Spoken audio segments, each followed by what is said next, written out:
In this segment, we're going to talk about securing knots on your pendant so your pendant will stay on your necklace.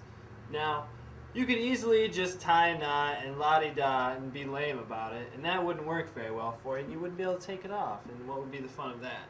So, basically, what we're going to do on one end here with the loop, we're going to take the knot and take it, spin it around here. We'll spin it around, you see, we're spinning it. We're going to take it, we'll pull it through just like you're going to make any normal knot.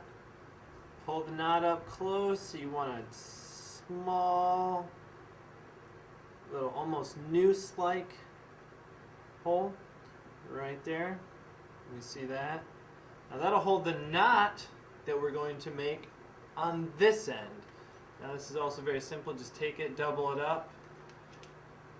Same thing, we're going to make a knot, pull it tight to the edge, so you don't want a lot of loose band there.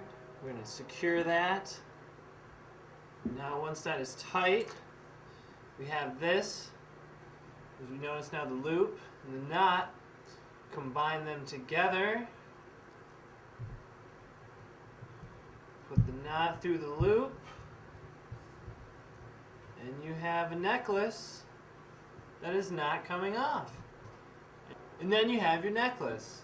And now it's very easy to take the knot, stick it through the loop, and put it on. And there you go. You have a necklace and a pendant.